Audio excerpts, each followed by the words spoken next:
আজকালের বিবর্তনে এই সংসার নীরবতা ভেঙে অজপাড়াগাঁয়ের এই ফসলের জমির মাঝখান দিয়ে অসংখ্য বসতি গড়ে উঠেছে।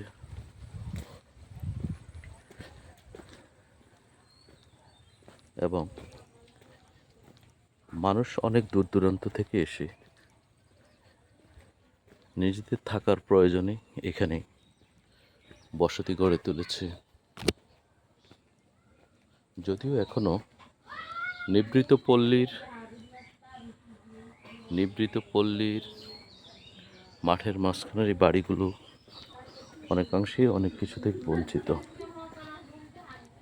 চিকিৎসা নিতে, শিক্ষা নিতে তাদেরকে এখনো অনেক দূর হেঁটে যেতে হয়, অনেক দূর গিয়ে দূর দূরান্ত গিয়ে দৈনন্দিন বাজার সেরে আসতে হয়।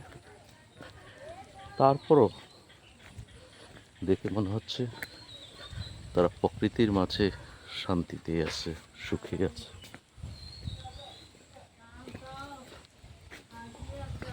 অতীতের ভুতুড়ে নগরী আজকে জনমানুষের বসতিতে পরিণত হয়েছে।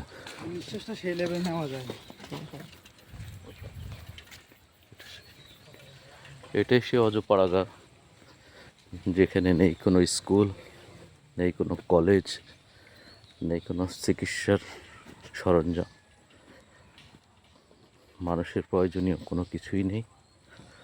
তবু মানুষ এখানে এসে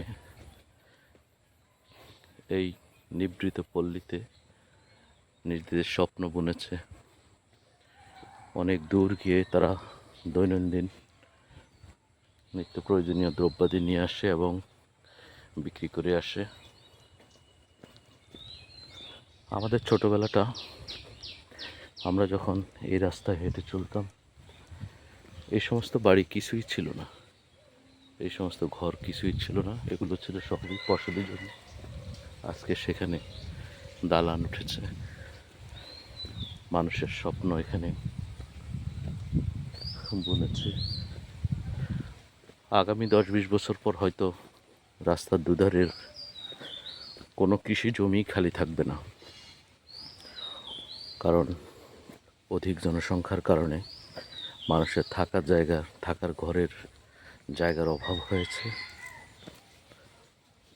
এই বিষয়গুলো নিয়ে সরকারের চিন্তা করা উচিত, যাতে করে একই জমিতে একাধিক পরিবার বসবাস করতে পারে, কৃষি জমি রক্ষা পায়, ফসল উৎপাদনে ব্যাঘাত না ঘটে। এই সমস্ত জমিগুলো যেগুলো এখন মানুষের বাড়ি, এখনও রাত্রিকালীন সময় এখানে খুব একটা মানুষজন আসে বলে আমার মনে হয় না, কিন্তু তারা অনেক দূর দূরান্ত থেকে এসে এখানে জমি কিনে বসতি স্থাপন করেছে। তাদের প্রয়োজনেই তারা এখানে এসেছে। যখন এই রাস্তা দিয়ে হেঁটে যাচ্ছি, গত 20 মিনিটে সম্ভবত 1 কি 2 মানুষের সাথে দেখা হয়েছে। বাড়ির গৃহিণীরা বাড়িতে আছে এবং পুরুষরা হয়তো মাঠে কাজ করছে। বিল্ডিং হয়ে গেছে সেই নিভৃত পল্লীর মাঝখানে।